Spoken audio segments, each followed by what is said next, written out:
सर्वेभ्यो नमो नमः।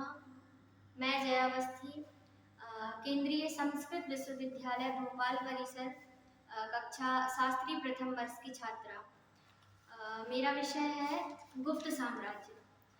तो गुप्त साम्राज्य की जो शुरुआत है, ये वैसे तो मानी जाती है कि इनके प्रथम शासक जो है ये श्रीगुप्त हुए। श्रीगुप्त के बाद हुए घटोत्कच, परंतु इन्हें पूर्ण शासक नहीं माना गया है। इनके बाद हुए हैं चंद्रगुप्त प्रथम, जिनका समय काल है 319 ईसा पूर्व से प्रारंभ माना गया है। ये जो है चंद्रगुप्त प्रथम, ये गुप्त काल के या गुप्त साम्राज्य के संस्थापक माने गए हैं। पूर्ण रूप से ये गुप्त साम्राज्य के शासक थे। चंद्रगुप्त प्रथम के बाद इनके पुत्र हुए समुद्रगुप्त। समुद्रगुप्त जो है, इन्हें भारत का नेपोलियन कहा गया है। इनको कहते हैं एवी स्मिथ ने भारत का नेपोलियन कहा है।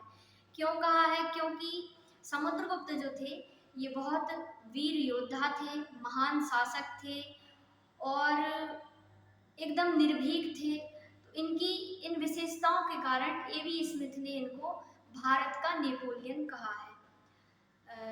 समुद्रगुप्त, इनके पिताजी चंद्रगुप्त प्रथम और माता थी कुमार देवी।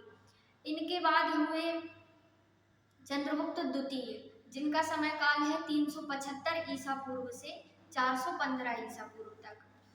चंद्रगुप्त द्वितीय जो थे, इनके कहते हैं शासन काल में नवरत्न हुए।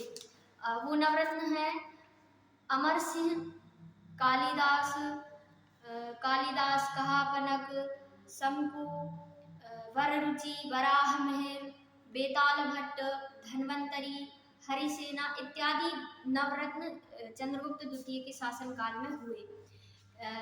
ऐसा वर्णन है कि चंद्रगुप्त द्वितीय के शासन काल में ही चीनी यात्री फाहियान भारत आया था।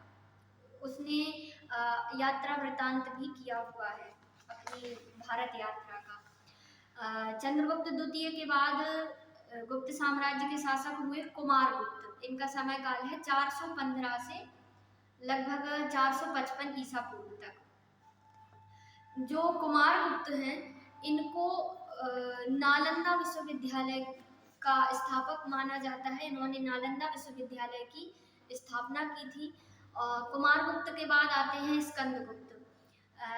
स्कंदगुप्त कहते हैं, स्कंदगुप्त के शासन काल में ही हूणों का आक्रमण हुआ भारत पर, और हूणों के आक्रमण से जो है स्कंदगुप्त परास्त हो गए एक प्रकार से। और हूणों के आक्रमण ने गुप्त साम्राज्य के जो विघटन है, विघटन का मार्ग प्रशस्त किया।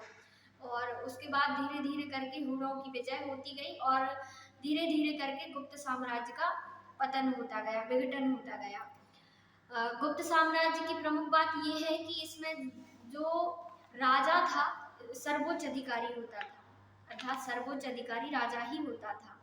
और समाज जो है गुप्त साम्राज्य में 4 वर्णों में विभक्त था: ब्राह्मण, क्षत्रिय, वैश्य और शूद्र। इस प्रकार से गुप्त काल की अनेक विशेषताएं हैं। ये मेरा विषय था संक्षेप में गुप्त साम्राज्य के बारे में।